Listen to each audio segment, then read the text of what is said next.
Summer holidays வந்தாச்சு, நம்ம ஜிடி ஹாலிடேஸும் வந்தாச்சு. GT Holidays, South India's #1 travel brand. உங்களுடைய புகைப்படங்கள் அரசியல்ல கூட சில அதிர்வுகளை உருவாக்குனது அப்படின்னு, அதாவது அந்த அரசியல் மூடுக்கு ஏத்த மாதிரியும் புகைப்படங்கள் இருந்திருக்கு அப்படின்னு. 787 அண்ணா சாலை சென்னை அப்படின்னு போட்டு எழுதி ஒரு 10 முறை வந்து லெட்டரில் எழுதலை, நான் எடுத்த படங்களை அனுப்பியிருக்கேன். தேசிய கொடி கட்டின காரில் போன கடைசி படம். எந்த பஸ்னாலும் ஏறிட்டாரு பாருங்க. இப்ப சிலர் இந்த பஸ்ல நான் ஏற மாட்டேன், அரெஸ்ட் பண்ணாலும் இந்த பஸ்ல ஏற மாட்டேன்லாம் சிலர் சொல்றாங்க. இப்ப இதான் இந்த பத்திரிகையாளர்களோட பேசக்கூடாது. இல்ல அவரு இயல்பான மனிதன்னு சொல்றேன். ஐயா உட்காந்துருந்தாங்க, வேமா வராரு, அந்த உடனே டக்குன்னு உட்காந்து வணக்கம் போட்டார். அப்படியே இப்படி இருக்குவா அவர்கள் இல்லையே. அதான் என்ன பண்ண, நான் கேமரா வச்சுருந்தோமா என்ன பண்ண கிளிக் பண்ணிட்டேன். இந்த மாதிரி அரசியலுக்கு வரணும் அப்போ எனக்கு சுரேஷ்குமாருக்கு தெரியாது. எந்த பத்திரிகை ஃபோட்டோகிராஃபருக்கும் யாருக்கும் படம் எடுக்கும்போது தெரியாது. அங்கே வந்து கட் அவுட்டு, பேனர், கிளிப்பு, இதுதான் செய்தி, இதுக்கு படம். உட்காந்தே இருந்தவர் எல்லாரும் ஒவ்வொருத்தர் கெஸ்ட்டாக வராங்கல்ல, கெஸ்ட் வரணும் வணக்கம் அவரோட பாணியிலே சொல்லிட்டு இருக்காரு. உட்காந்தார். நமிதா போனோடனே அது ஒரு பார்வை பார்த்தாரு. ஃபோட்டோகிராஃபர்ஸ்க்கு என்ன, இன்னைக்கு நான் போவேன், நாளைக்கு வேற ஒரு ஃபோட்டோகிராஃபர் போவார் அந்த கட்சி ஆஃபீஸ்க்கு. அந்த இடத்துல என்ன நடக்குது அப்படிங்கிறதான் நம்ம வந்து சுவாரஸ்யமாக பதிவு பண்ணுறதான் நம்ம வந்திருக்கோம். அவங்க அடிச்சுக்கிட்டாலும் படம் தான், ஸ்வீட் கொடுத்தாலும் படம் தான்.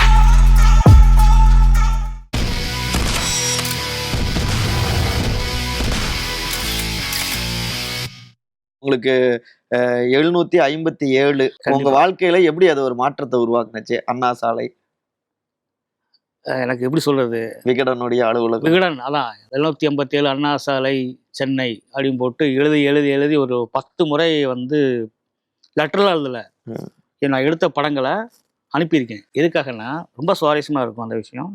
நான் இப்போ ஆஃபீஸ்க்கு என்ட்ரி ஆகும்போதே 787 அண்ணா சாலை எதை நினச்சி தான் என்ட்ரி ஆனேன். ஓகே, அப்போது நம்ம படங்கள் முகத்தை பார்த்துருக்க மாட்டாங்க, நாங்களும் இங்கே யாரும் தெரியாது, முகவரி கூட பில்டிங் பார்த்ததில்லை, கடிதம் மூலமாகவே தான் இருந்துச்சு. ஒரு 10 முறை அனுப்பியிருப்பேன். என்னன்னா, நான் 1999 2000 கிட்டத்தட்ட 25 வருஷத்துக்கு முன்னாடி ஜூனியர் விகடன் குடும்பத்தோட ஜூனியர் விகடன் பத்திரிகையில் பி-டே அப்படிங்கிறதான் விஷுவல் டேஸ்ட், அந்த அர்த்தம் அதெல்லாம் புரிஞ்சுக்கிட்டேன். அதை அப்படிங்கிறது ரொம்ப பிரபலம். வாரம் 2 முறை வந்துக்கிட்டே இருக்கும். பேக் ரேப்பரில் ஃபுல் பேஜ் வந்தால் 250 ரூபா பரிசு.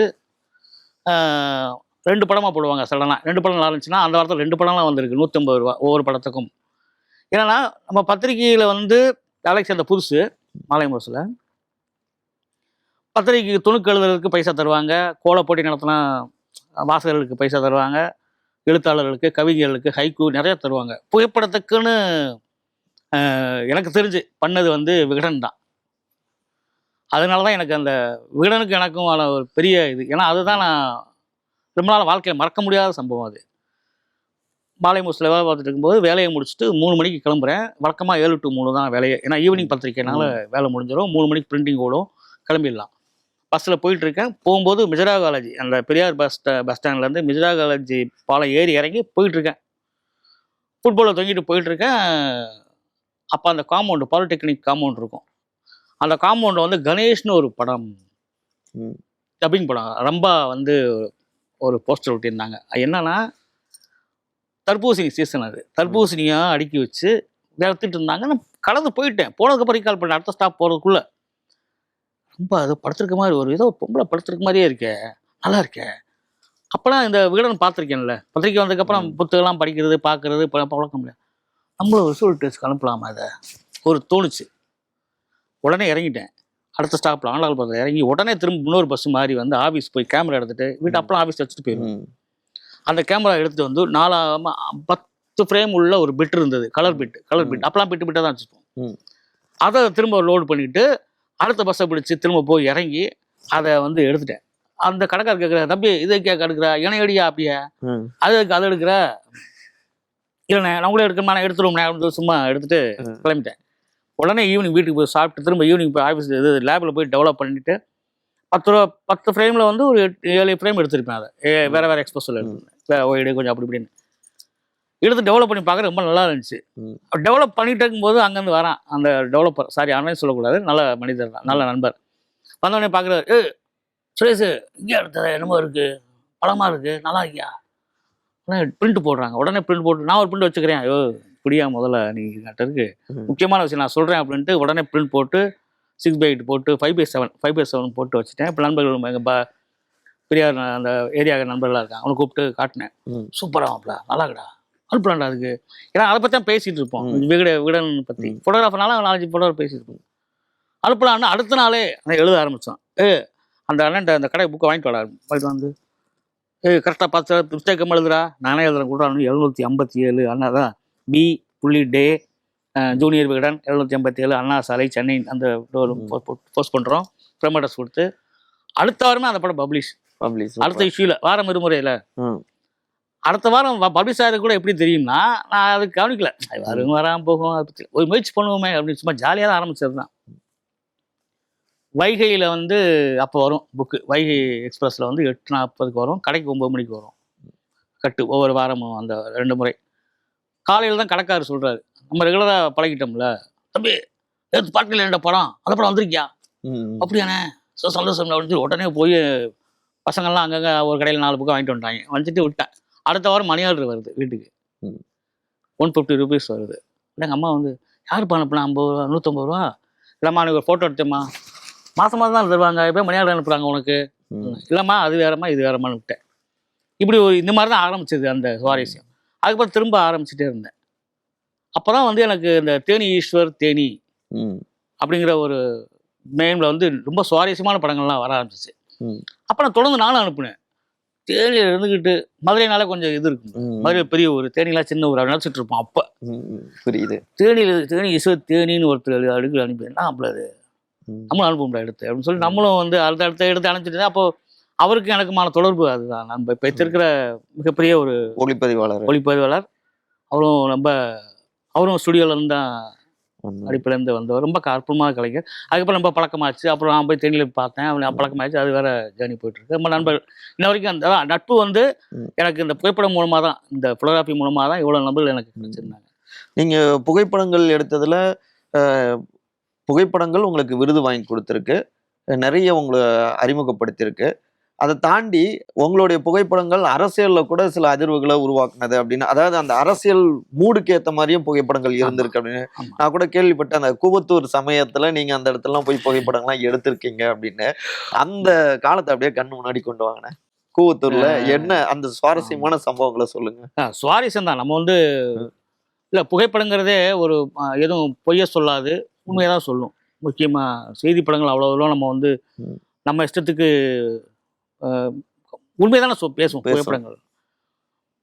கூவத்தூர்னாலே எனக்கு அதான் என்னன்னா, அது நம்ம தமிழக அரசியலுக்கு எனக்கு பொறுத்தளவுக்கு என்னோட ஜென்ரேஷனுக்கு அது வந்து புது அனுபவம். அந்த கூவத்தூர் சம்பவங்கிறது ஜெயலலிதா மேடம் இறந்ததுக்கப்புறம் பெரிய ஆளுமைகள் திரு ஐயா கருணாநிதி அவர்கள், கலைஞர், அப்புறம் மேடம் ஜெயலலிதாவுக்கு அப்புறம் மறைவுக்கு பின்னர் அரசியல் வந்து வேறு மாற்றங்கள்லாம் நடந்துகிட்டு இருக்கு. நம்ம அவ்வளோ டீப்பாக உள்ள போகலாம். அந்த டைமில் அந்த கூவத்தூர் சம்பவம் நிகழ்வுகள் அப்படிதான் சொல்ல முடியும். நிகழ்வுகள் வந்து கவர் பண்ணுறதுக்கு முதல் நாள் நடக்குது, யாரும் நெருங்க முடியல. கூவத்தூர் நடக்கும், ரிசார்ட்டில் நடக்க தனியார் விடுதியில் அந்த மாதிரி இருக்குன்னு சொல்லி செய்தி வருது, யாரும் அங்கே நெருங்க முடியல. அப்புறம் கொஞ்சம் அடுத்த நாள் வந்து டிவி மீடியாலாம் கொஞ்சம் நெருங்குறாங்க, கண்டுபிடிச்சிட்டு பக்கத்து வரைக்கும் போயிட்டாங்க. அப்புறம் 3ஆவது நாள் தான் வந்து எனக்கு வாய்ப்பு கிடச்சிது. நீ போய் பார்த்துட்டு வந்து ஆஃபீஸில் வந்து அசைன் பண்ணுறாங்க. கிளம்பி போயிட்டோம். கிளம்பி போனோம்னா அங்கே பார்த்தா நெருங்கி பக்கத்தில் போயிட்டோம். கிட்டத்தட்ட காம்பவுண்ட் அந்த அந்த பார்த்தாச்சு. அந்த என்ன பேர், ஏதோ பேர், ரிசார்ட் பேர் போட்டு பார்த்தாச்சு.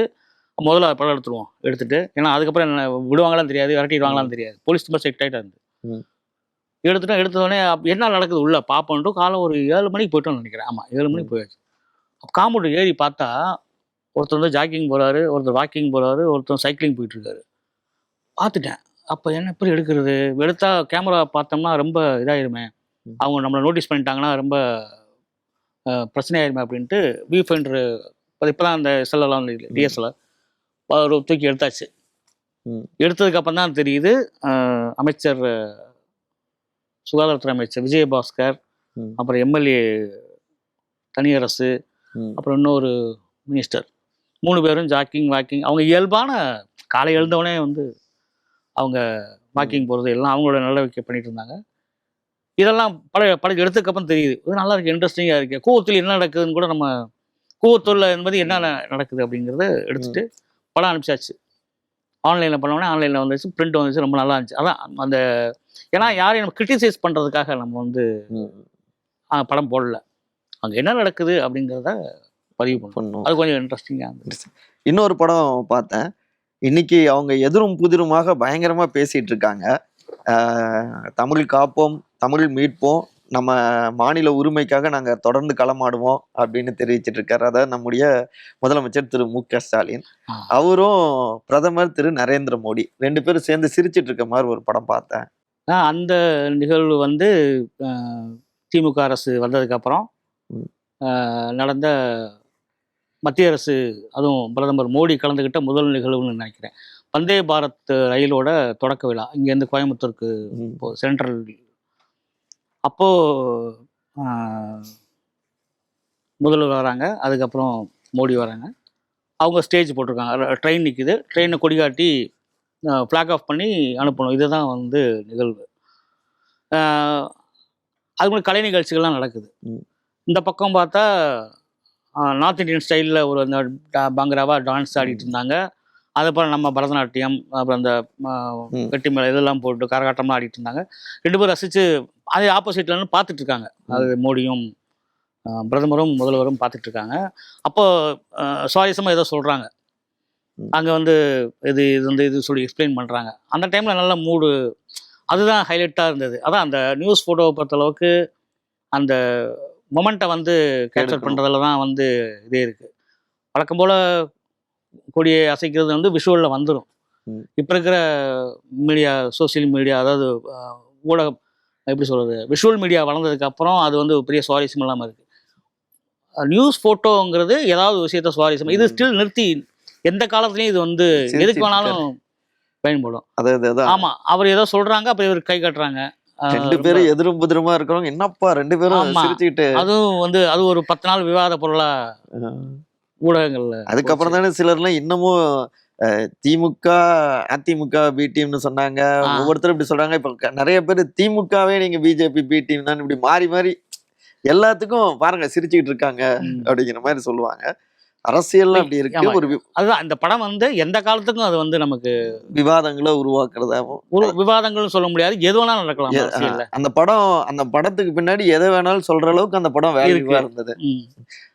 இன்னொரு படம் இவங்க திருமதி வி.கே. சசிகலா வந்து இப்படி ரெட்டலையே காட்டுறாங்க. எல்லாரும் அன்னைக்கு அந்த டைம்ல இந்த சோசியல் மீடியால பார்த்தீங்கன்னா நிறைய அவங்கள பற்றி, சசிகலா மேடம் பற்றி நிறைய தகவல் எழுதுனாங்க. ஜெயலலிதா மேடம் மாதிரியே வந்து காஸ்டியூம் பண்ணுறாங்க, ஹேர் ஸ்டைல் கூட அது மாதிரி மாற்றிட்டாங்கன்னு சொல்லி நிறைய பண்ணிட்டு இருந்தாங்க. அந்த உச்சகட்ட பிரச்சனையில் அவங்க ஜெனரல் செக்ரட்டரியாக பார்ட்டி வந்து எலெக்ட் பண்ணிட்டாங்க. ஃபர்ஸ்ட் டைம் வராங்க பொலிட்டிக்கல், அந்த நம்ம ஏஐடிஎம்கே ஆஃபீஸ்க்கு வராங்க. ராயப்பேட்டா ஹெட் ஆஃபீஸ் வரும்போது எல்லா ஃபோட்டோகிராஃபரும் அங்கே கொஞ்சம் நிற்கிறாங்க, எல்லாம் பண்ணிகிட்ருக்கோம். வழக்கமாக வந்து மேடம் இருக்கும்போது, ஜெயலலிதா மேடம் இருக்கும்போது என்ன பண்ணுவாங்கன்னா எல்லாரையும் விஷ் பண்ணுவாங்க. என்னென்னா லிஃப்ட்டில் வந்துட்டு அந்த இடத்துக்கு தான் அங்கே வந்துட்டு விஷ் பண்ணுவாங்க, எல்லாரையும் பார்ப்பாங்க. அது ஒரு எக்ஸைட்மெண்ட்டாக இருக்கும். எனக்கு அப்பயே வந்து ட்ரை பண்ணேன். என்னன்னா முன்னாடி எம்ஜிஆர் ஸ்டேஜ் இருக்கும், எம்ஜிஆர் ஸ்டேஜ். அந்த ஸ்டேஜ் வந்து எனக்கு மேடம் இருக்கும்போது எடுக்க முடியல என்னால். என்னன்னா அப்போ வந்து உங்களுக்கு தெரியும் எவ்வளோ பாதுகாப்பு, இந்த இடத்துல நிற்க முடியும், வேற எங்கேயும் மூவும் பண்ண முடியாது. நம்ம ரொம்ப குரூஷியலான டைம் ஆகலாம், பழத்தை ரொம்ப பாதுகாப்பு ப்ரோட்டோகால் யாரும் போக முடியாது. அப்போ நான் இமேஜ் பண்ணி பார்த்தேன், சரி இவங்களை ட்ரை பண்ணலாம். அப்போ அவ்வளோ டிராஃபிக் கிடையாது, அவ்வளோ ஃப்ரீயாக தான் இருந்தது, செக்யூரிட்டி டைட்லாம் இல்லை. அப்போ ஓகே, ஏன்னா அரசியலில் எது வேணாலும் மாறலாம். கரெக்டு. வி.கே. சசிகலா மேடம் வந்து சென்ட்ரல் செக்ரட்டரி ஆகிட்டாங்க, அனௌன்ஸ் பண்ணிட்டாங்க. இது பாசிட்டிவான விஷயம் தானே. இப்போதைக்கு கரண்ட் நியூஸ் இதுதான்.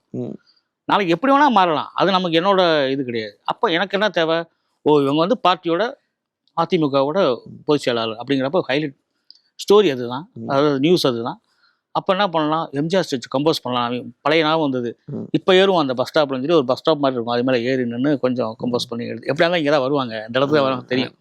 ஏன்னா மேடம் அங்கே தான் நிற்பாங்க, ஜெயலலிதா மேடம் அதே மாதிரி இவங்களும் வந்து நின்னாங்க. அதான் கால அனுபவம் கெஸ் பண்ண வச்சிருச்சு, இவங்க இங்கே தான் மோஸ்ட்லி வருவாங்க அப்படின்னு. அந்த அனுமானம் கரெக்டாக வந்து இருந்தது. படம் அனுப்புனா அது முதல் பக்கத்தில் பிரசுரமாச்சு. ரொம்ப நல்லா எம்ஜிஆர் பண்ணாங்க. அவர்களுடைய படம் கொஞ்சம் அப்படியே பிளர் பண்ண மாதிரி டல் ஆக்கி இவங்கள zoom பண்ணி இருக்கு நல்லா அப்படிங்கிறது. பிரைட் பண்ணி நல்லா இருந்தது. ம். அஹ் அடுத்து அந்த படத்தோடவே இன்னொரு முக்கியமான ஒரு படமும் வருது. ம். முன்னாள் முதலமைச்சர்கள் திரு ஓ பன்னீர்செல்வம், திரு எடப்பாடி பழனிசாமி 2 பேரும் சேர்ந்து இனிப்பு கொடுத்துக்கிட்டு இருக்காங்க. ஆ. நான் இன்னைக்கு 2 பேரும் இப்ப கூட உங்களை சேர்த்துக்க முடியாது, நீங்க முடிஞ்சா வாங்க, கட்சி இது பண்ணது நீங்க தான் அப்படின்ட்டு 2 பேரும் சண்டை போட்டுக்கிறாங்க. ஆனா அந்த டைம் என்ன நடந்துச்சு, எப்படி? ஆ. ஆ, அதான் ஜெயலலிதா மேடம் மறைவுக்கு பிறகு அதிமுகவில் வந்து நிறைய அதுக்கு முன்னாடி இன்னொரு கேள்வி, 2 பேரும் இப்படியே இருப்பாங்க அப்படின்னு நினைச்சு எடுத்தீங்களா, இல்ல என்னைக்குனாலும் இவங்களும் பிரிஞ்சிருவாங்கன்னு இப்படிலாம் நினைச்சு எடுத்தீங்களா? இல்லை இல்லை நான் பொதுவாகவே இப்போ பேசிக்காக ஃபோட்டோகிராஃபர்ஸ் இல்லை ரிப்போர்ட்டர்ஸும் சரி, ம். ரிப்போர்ட்டர்ஸ் கூட கொஞ்சம் அவங்களுக்கு சோர்சஸ் இருக்குது தெரிஞ்சிடும். ஏன்னா ஒவ்வொரு கட்சியிலையும் வச்சுருவோம். ஃபோட்டோகிராஃபர்ஸ்க்கு என்ன, இன்னைக்கு நான் போவேன், நாளைக்கு வேற ஒரு ஃபோட்டோகிராஃபர் போவார் அந்த கட்சி ஆஃபீஸ்க்கு. ம். அந்த இடத்துல என்ன நடக்குது அப்படிங்கிறதான் நம்ம வந்து சுவாரஸ்யமாக பதிவு பண்ணுறதான் நம்ம வந்திருக்கோம். ம். அவங்க அடிச்சுக்கிட்டாலும் படம் தான், ஸ்வீட் கொடுத்தாலும் படம் தான். என்ன நடக்குது நம்ம வந்து எதையுமே அந்த அந்த சம்பவம் நிகழ்ந்த அந்த சம்பவத்துக்கு மீறி நம்ம எதுவும் படம் பதிவு பண்ண முடியாதுல்ல. புகைப்படம்ங்கிறதே ஒரு சாட்சி தானே. அந்த டைம்ல என்னன்னா கட்சியிலேருந்து 2 பேரும் பிரிஞ்சாங்க, திரும்ப சேர்றாங்க. ஆமா பாம்பேலேருந்து வந்திருந்தாங்க. இன்னொரு கவர்னர் பேர் என்ன, அவங்க பேர் மறந்துட்டேன். இவரு ஆமா ஒருங்கிணைப்பாளர், இணை ஒருங்கிணைப்பாளர் 2 பேரும் வந்து பண்ணி வச்சு எங்க எல்லா பத்திரிகையும் வந்துச்சு. 2 பேரும் கை கொத்துற மாதிரி படம்லாம் போடணும். அதுக்கப்புறம் தான் இந்த சம்பவம் 2 பேரும் கட்சி ஹவுஸ்க்கு வந்தாங்க, மாறி மாறி வந்து ஸ்வீட்டு ஊட்டிக்கிட்டாங்க. அதுக்கப்புறம் வந்து சேர்றாங்களா பிரிஞ்சாங்களா அந்த டைம்ல எடுக்கும்போது சொல்றேன் நான். அது எனக்கு தேவையும் இல்லை, ஏன்னா அவங்க கட்சி இது. கரெக்ட். இன்னொரு படம் பக்கத்துலயே இன்னொரு படம் இருக்கு. இவரு எடப்பாடி அவர்கள் ஓபிஎஸ் அவர்கள் அப்படியே கூர்ந்து கவனிக்கிறார் இந்த படம். இதெல்லாம் அந்த சம்பவத்துக்கு அப்புறம் ஜெயலலிதா மேடத்தோட அனிவர்சரி வருது. அனிவர்சரிக்கு இவங்க 2 பேரும் போறாங்க, ஒருங்கிணைப்பாளர் இணை ஒருங்கிணைப்பாளர், முதல்வர் துணை முதல்வர் போறாங்க. அப்போ சின்ன சின்ன இது அப்பயே ஆரம்பிச்சிச்சு, கொஞ்சம் கொஞ்சமா வேற மாதிரி ஆரம்பிக்குது. அப்புறம் அவர் வந்து நின்ன உடனே வந்து என்ன வல்லையா அந்த மாதிரி அவரை தான் பார்த்துட்டே இருப்போம். சிஎம்ல அன்னைக்கு அவரோட பதவியில் இருக்காரு. அவர் தான் அதிமுக முக்கிய பதவி, அவர் சிஎம் அப்படிங்கிறப்ப எல்லா ஃபோட்டோகிராஃபர் அட்டென்ஷனும் அங்கே தான் அவர் மேலே தான் இருக்கும். எடுத்துட்டு இருக்கும்போது பார்த்தா வராரு. நேரா திரும்பி பார்த்துட்டே இருக்காருன்னு பார்த்தா யார் பார்க்கறாருன்னு பார்த்தா ஓபிஎஸ் ஐயா வராரு. வந்துட்டு இருக்காரு. அவரை பார்த்தோன்னே அப்படி ஏதோ அவங்க பேசுகிறாங்களா, மனசு ஏதோ பேசினாங்க, பேசிட்டு எடுத்துட்டேன். அவர் ரொம்ப சீரியஸாக வச்சுக்கிற மாதிரியே இருந்துச்சு. சரி எடுத்து வச்சுக்கலாம் அந்த ஃப்ரேம் வந்து. அந்த படம் தான் கொடுத்தேன், அன்னைக்கு பப்ளிஷ் ஆச்சு. ஒரு நாளைக்கு மட்டும் இல்லை, அதுக்கப்புறம் நிறைய நிகழ்வுகள் வந்து பிரிவு சம்பந்தமாக நியூஸ் போகும்போது எல்லாமே அந்த ஒரு ஃபோட்டோ வந்து கிட்டத்தட்ட ஒரு 4-5 முறை இப்போ பப்ளிஷ் ஆயிடுச்சு. ஒரு படம் அப்படிதான் உயிரோட்டமா அவங்க எடிட்டோரியல் அதை வந்து பார்த்தோன்னே அதுக்கு தெரிஞ்சிருக்கு. இங்க ஜெயலலிதா அம்மா இருக்காங்க, அவங்க முன்னாடி இது நம்ம தேசிய கொடி இருக்கு. இந்த படம் இதுதான் வந்து அவங்களோட தேசிய கொடி கட்டின கார்ல போன கடைசி படம். இந்த படத்துலயே ஜூம் பண்ணா பின்னாடி அவங்க மேடம் சசிகலா மேடம் உட்கார்ந்திருக்காங்க. ஆமா அது ஏர்போர்ட்ல வந்து உள்ள அலௌட் இல்லைல்ல, எல்லாரும் வெளியே தான் நிற்கணும். அப்போ அவங்க அந்த எப்பனா பெங்களூர்ல வந்து ஆஜராகணும், இந்த கேஸுக்கு தீர்ப்பு இருக்கு அப்படின்னு சொல்லி அன்னைக்கு தான் கிளம்புறாங்க. பரபரப்பா இருக்கு. ஏர்போர்ட்டுக்கு போயிட்டான், வண்டி திரும்புது, எடுத்துட்டோம். ஃப்ளாகோட கிடச்சிச்சு படம். ஓகே, ஃப்ளாகோட எடுக்கணும்னு கிடையாது, அவங்கள எடுக்கிறோம். அதில் காரில் ஃப்ளாக் இருக்குது, அது அந்த நேஷனல் ஃப்ளாக் இருக்குது. எடுத்துட்டு அவங்க போகிறாங்க, தண்டனை கிடச்சிச்சு. திரும்ப வராங்க. இன்னொரு படம் அதில் இருக்கு பாருங்க. அதில் என்னன்னா திரும்ப வரும்போது அதே கார் தான், கொடி இருக்காது, நம்ம தேசிய கொடி இல்லை இருக்காது. அப்போது இந்த படத்தை தான் வந்து ரொம்ப சுவாரஸ்யமாக இருந்தது. அதுக்கப்புறம் அவங்க காரில் ஃப்ளாகோட இருக்கிற காரில் பயணிக்கலை. அதுக்கப்புறம் அவங்களும் நோம்போர். அதுக்கப்புறம் இன்னொரு புகைப்படம் அரசியல் ரீதியாகவே பஸ்ஸில் ஒரு முக்கியமானவர் உட்காந்துருக்காரு, சுற்றி ஆட்கள்லாம் இருக்காங்க. மிகப்பெரும் ஆளுமையாக இருந்த மறைந்த திரு விஜயகாந்த் கேப்டன், அவரோட ஸ்டைல ரொம்ப அனாவசியமா அப்படி இருக்கிற மாதிரி இந்த படத்துக்கு பின்னாடி இருக்கிற செய்தி. ஆமாம், இல்லை விஜயகாந்த் அப்படின்னாலே நிறைய பேர் வந்து இந்த மதுரை பாஷையில் பேசி அவரை இமிடேட் பண்ணுற மாதிரி பேசி, இல்லை அது ஒரு இதுதான். ஏன்னா அவ்வளோ பெரிய கலைஞர், கட்சி ஆரம்பித்து அவரும் ஒரு முக்கியமான தலைவர். அப்போ ஒரு போராட்டம் நடக்குது கோயம்பேட்டில் வந்து, ஒயின் ஷாப் மூடணும் அப்படின்ட்டு ஒரு ப்ரொட்டஸ்ட் தேமுதிக எல்லா தமிழகம் முழுக்க நடக்குது. இங்கே அவர் கட்சி ஆஃபீஸ் கிட்ட நடந்த போராட்டத்தில் விஜயகாந்த் அந்த அண்ணன் தான் கலந்துக்கிட்டாரு. அப்போது போலீஸ் வந்து தள்ளுமுள்ளாகுது, பேசுவார், ஏன் நாங்கள் பண்ணக்கூடாது அப்படின்னு சொல்லி அவரோட பாஷையிலே கேட்குறாரு. எல்லாம் பயங்கரமாக இருக்குது. அப்போ அரஸ்டெல்லாம் வாங்க போவோம், அரசெல்லாம் பண்ணுற, சரி வா வாங்கடான்னு சொல்லி சாதாரணமாக பேசுகிறாரு. அவர் பதட்டமே இல்லை, அவர் இயல்பாக இருப்பார். தானே ஏறி உட்காந்துட்டாங்க.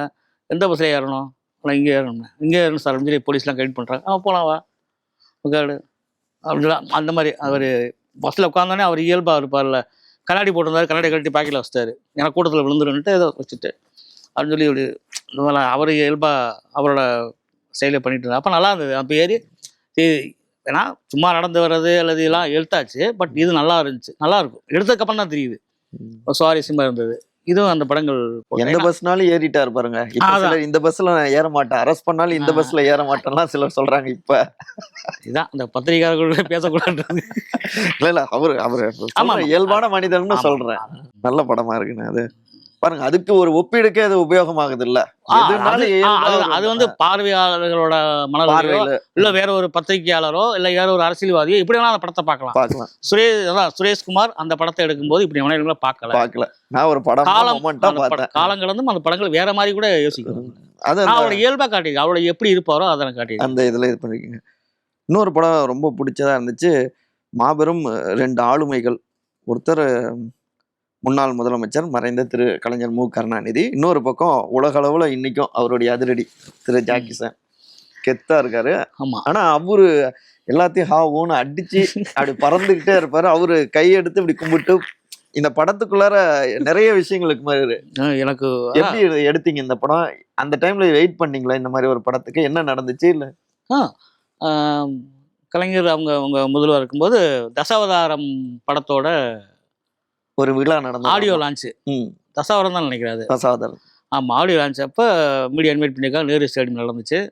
தலைமை விருந்தினர் யாருன்னா ஜாக்கி சான். உலக புகழ் வந்து ஜாக்கி சான் வருகைன்னு சொல்லி பயங்கரமாக போயிட்டு இருக்கு. இப்போதான் மீம்ஸ்லாம் வருது, அப்பெல்லாம் அது கிடையாது. தகவல் பிடி பரிமாற்றம் போயிட்டு இருக்கு. அழைப்பு வருது, போகிறேன். ஏன்னா மதுரையில் எவ்வளோ ஜாக்கி சான் படம் பார்த்துருப்போம். ஜேம்ஸ் பாண்ட் படம், ஜாக்கி சான் படம். மதுரையில் வந்து உண்மையிலே சினிமாக்கும் மதுரைக்கு நிறைய உறவு இருக்கு. அப்படிங்கிறப்போ ஜாக்கி சான் எவ்வளோ படங்கள் பார்த்துருக்கோம். அந்த போலீஸ் ஸ்டோரி 1, 2, 3 எல்லாமே தேடி பிடிச்சி பார்த்துருக்கோம். ஒரு என்ன ரஜினி கமல் கூட நம்ம அப்பப்போ பார்ப்போம், எங்கேயாவது போகிறோம் வச்சுக்கோம். ஜாக்கி சான் எப்படி பார்க்க நம்மளால் வராட்டா மனசுக்குள்ளே வருது. இருந்தாலும் அசைன்மெண்ட் அவ்வளோதான். நம்ம அதுக்காக அவ்வளோ போய் கண்டுபிடிக்க முடியாது. அசைன்மெண்ட் போகிறோம், படம் எடுக்கிறோம். அவ்வளோ ஆக்டிவிட்டி பார்த்துட்டே இருக்கேன். வராரு அப்படி அவர் மாதிரியே அந்த படத்தில் பண்ணி தான் இயல்பாக இருக்காரு. வேகமாக வராரு, கை கட்டுறாரு, வராரு, கமலாஸ் கூட்டு வராரு. உடனே கருணாநிதி ஐயா உட்காந்துருந்தாங்க. வேகமாக வராரு. வந்தவுடனே டக்குன்னு உட்காந்து வணக்கம் போட்டார். அப்படியே அவர் எப்படி அது கைட் பண்ணங்களான்னு தெரியல. ஆனால் அந்த நம்ம கலாச்சாரம் மாதிரி தான் தோணுச்சு. அது அப்புறம் நல்லா மொமெண்ட் கிடச்சிது. அவரும் ரொம்ப இது அப்படின்னு அந்த மாதிரி அவரோட கலத்த குரல்ல நல்ல மொமெண்ட். 2 பேருடைய சிரிப்புமே நல்லா இருக்கு. எனக்கு ரொம்ப பிடிச்ச படம் இது. சிரிப்புன்னு இன்னொரு சிரிப்பு ஒரு படம். ஒரு மனிதர் உடைய சிரிப்பா எடுத்திருக்கீங்க. அவரும் அரசியல்ல முக்கியமான ஒருத்தர். அமமுகவுடைய பொதுச் செயலாளர் திரு டிடிவி தினகரன். அவரு சிரிச்ச மாதிரி ஒரு படத்தை ஆர்கே நகர் இடைத்தேர்தல் தொப்பி போட்டிருக்காரு. கரெக்ட்.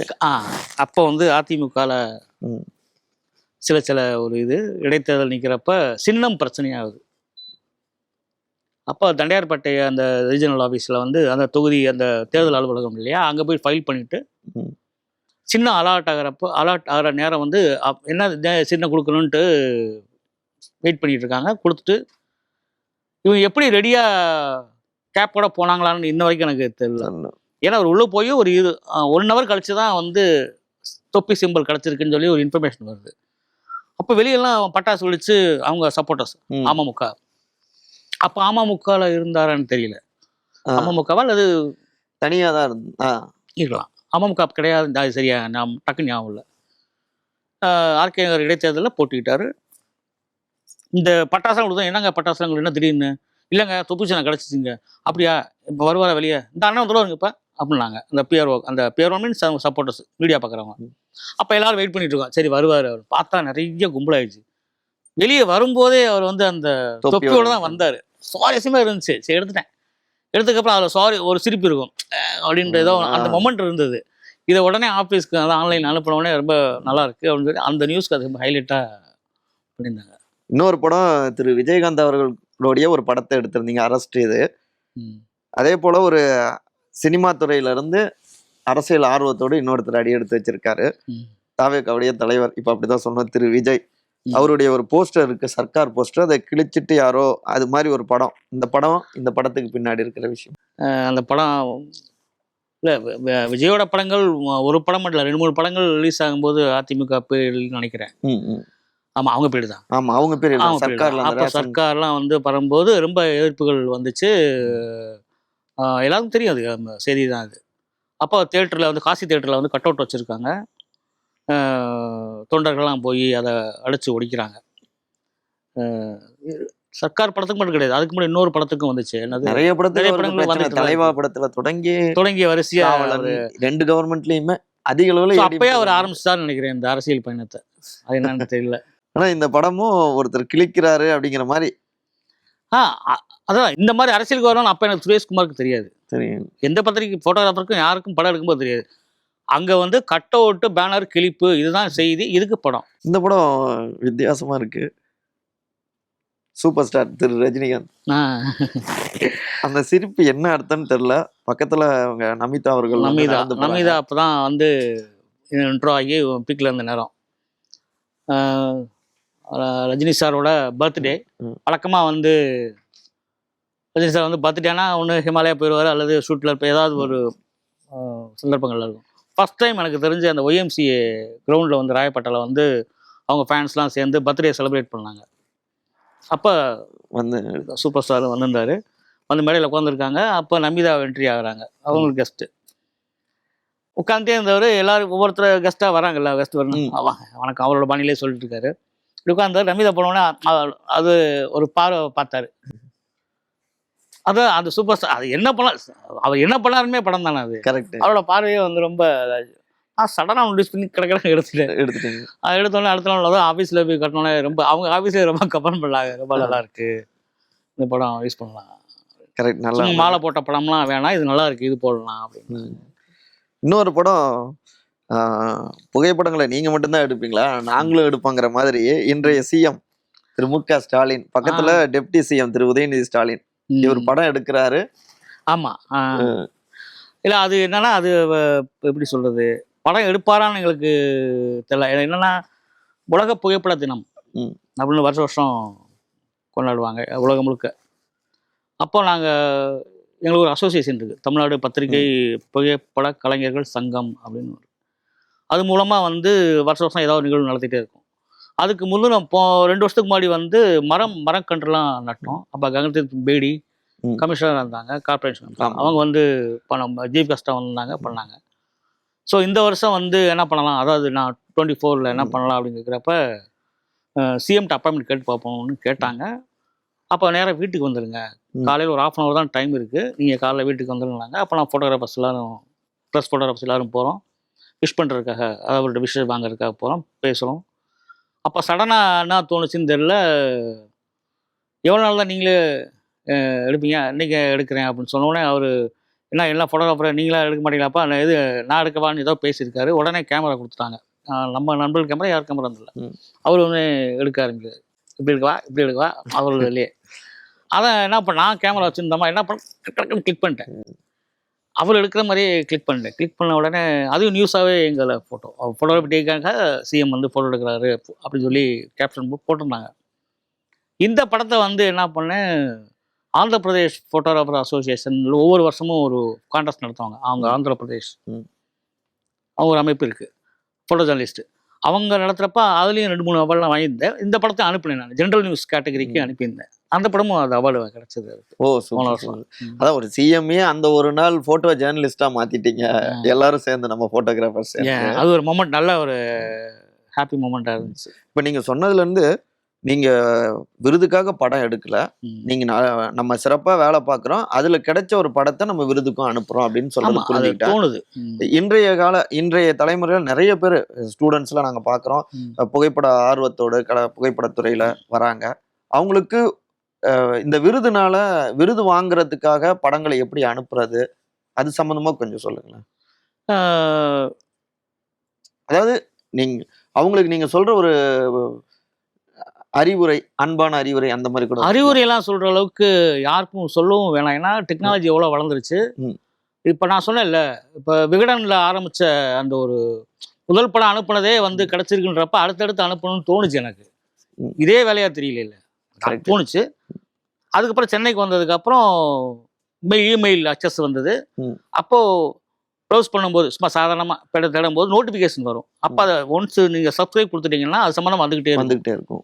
இதுதான் விஷயம். இப்போ ஃபோட்டோ கான்டெஸ்ட் அப்படின்னாலே வந்து நிறைய விஷயங்கள் இருக்குது. நான் இது வரைக்கும் வேறு அதர் கான்டெஸ்ட்க்கு அனுப்புனதில்லை. ஒன்லி நியூஸ் ஃபோட்டோஸ் சம்மந்தமாக மட்டும் தான் அனுப்பிட்டே இருக்கேன். இப்போ வர யங்ஸ்டர்ஸ்க்கு எல்லாத்துக்குமே இன்ஸ்டா ம். ஈஸியாக வந்து அக்சஸ் பண்ண முடியும். அதுலேயும் ஆடு நிறையா வரும். சிலது பெய்டு என்ட்ரி இருக்கும். முக்கியமானது தான்.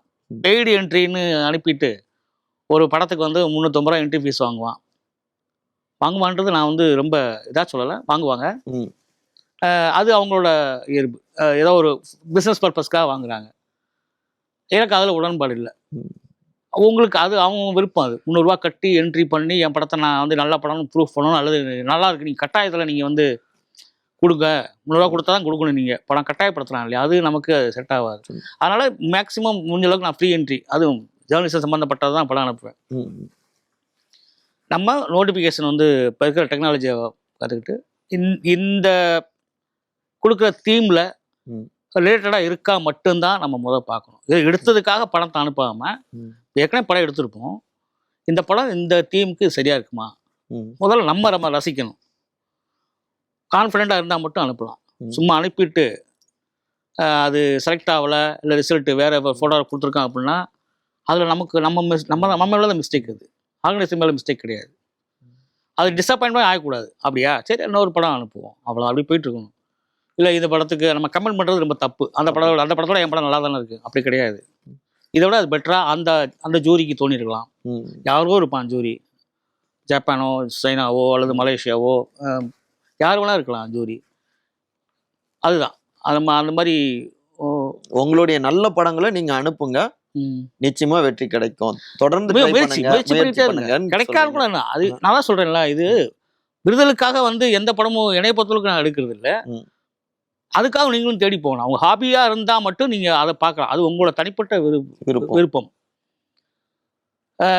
எப்படி சொல்றது, அதுதான் சுவாரஸ்யமான ஒன்று. என்னன்னா, கேனான்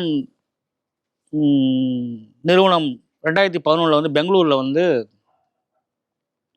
ஃபோட்டோ மாரத்தான் அப்படின்னு சொல்லி ஒன்று நடத்துனாங்க. கேனான் ஃபோட்டோ மாரத்தான்லாம் கேள்விப்படாத பேராக இருக்கே, என்னடா இது ஃபோட்டோ மாரத்தான், என்ன ஓடிக்கிட்டே இருப்பாங்களா, இல்லை ஓடிக்கிட்டே படம் எடுப்பாங்களா அப்படின்னு நினச்சிட்டு இருந்தேன்.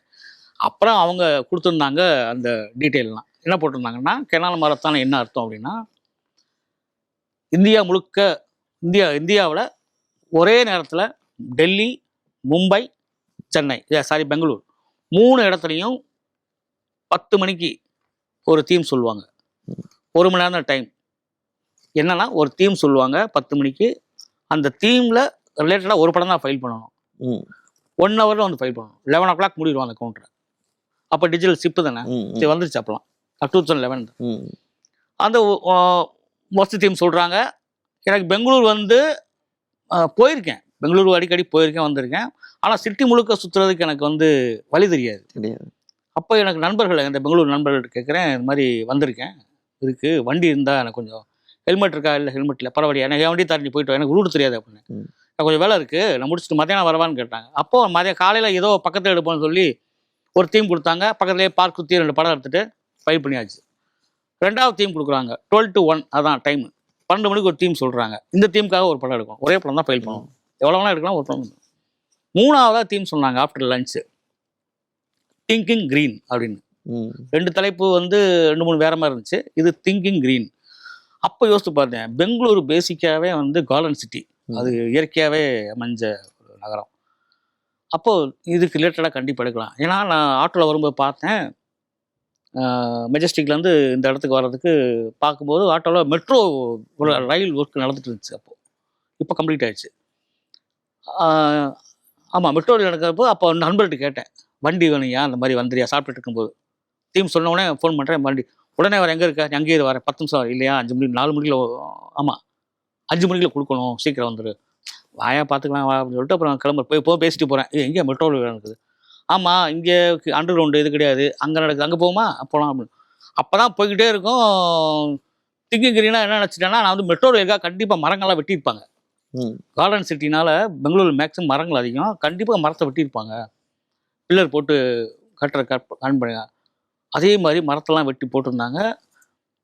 போகும்போதே பார்க்குறோம், ஒருத்தர் வந்து வண்டியில் வந்து விறகெல்லாம் வச்சுட்டு வராரு.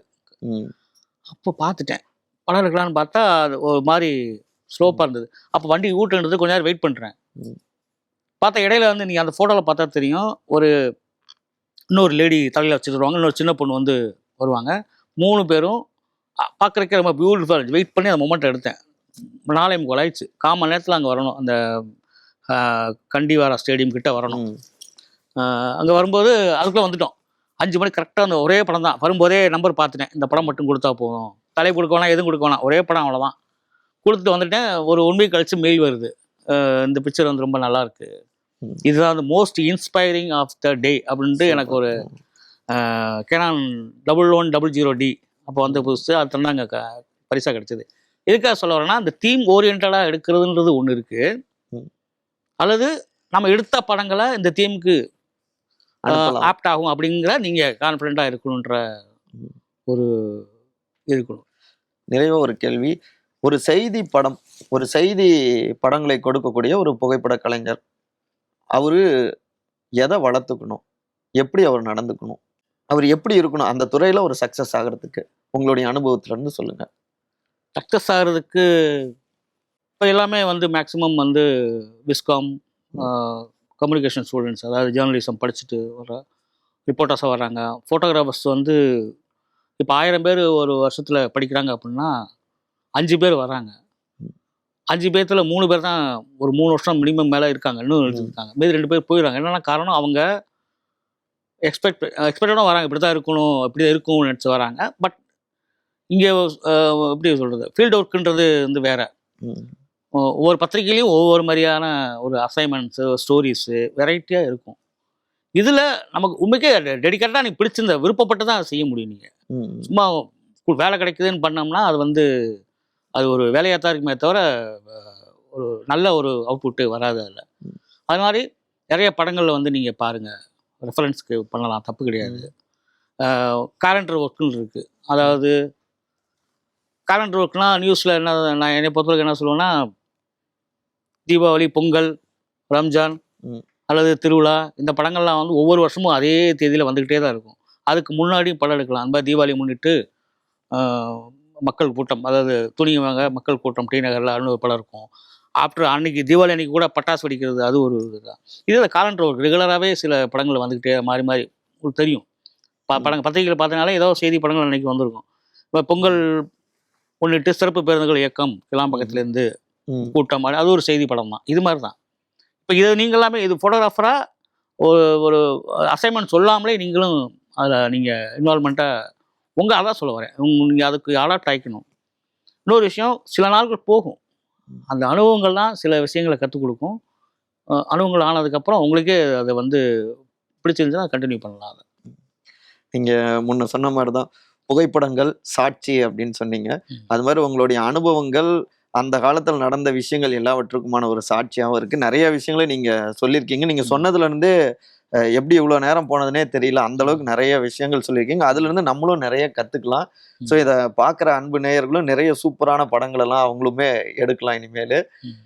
இவ்வளோ நேரம் உங்களுடைய நேரத்தை ஒதுக்கி நம்முடைய நேயர்கள் சார்பாக நிறைய விஷயங்களை பதில் கொடுத்துருந்தீங்க உங்களுடைய பாணியில், அதுவும் அந்த நம்முடைய மதுரை மொழியில். மனமார்ந்த நன்றிகள் சார். ரொம்ப நன்றி. உண்மையிலே வந்து புகைப்பட கலையை நம்பி வருகின்ற எல்லாத்துக்குமே வந்து உங்களோட வாழ்த்துக்களும் வணக்கங்களும். இந்த 787 அண்ணா சாலை இங்கே வந்து அமர்ந்து இந்த மாதிரி நம்ம விகட நேயர்களுக்காகவோ அல்லது புகைப்பட பிரியர்களுக்காகவோ என்னோட அனுபவத்தையும் ஷேர் பண்ணுவேன்னு கூட நான் நினச்சி பார்த்ததில்லை. அதுக்கு காரணம் வந்து ஆனந்த விகடனில் ஜூனியர் விகடனில் அந்த என்னோட அனுப்பி முதல் படமாக பரிசு பெற்ற அந்த படம் தான் இன்னும் நினைவுக்கு வருது. இவ்வளோ நினைவுகளையும் கொண்டு வந்த ஆனந்த விகடன் குடும்பத்திற்கும் அந்த படத்தை முதல்ல செலக்ட் பண்ண அந்த ஆசிரியர் குழு அவங்களுக்கு மிகப்பெரிய நன்றியை சொல்லி விடைபெறுகிறேன். நன்றி, வணக்கம். சம்மர் ஹாலிடேஸ் வந்தாச்சு, நம்ம ஜிடி ஹாலிடேஸும் வந்தாச்சு. GT Holidays, South India's number 1 travel brand.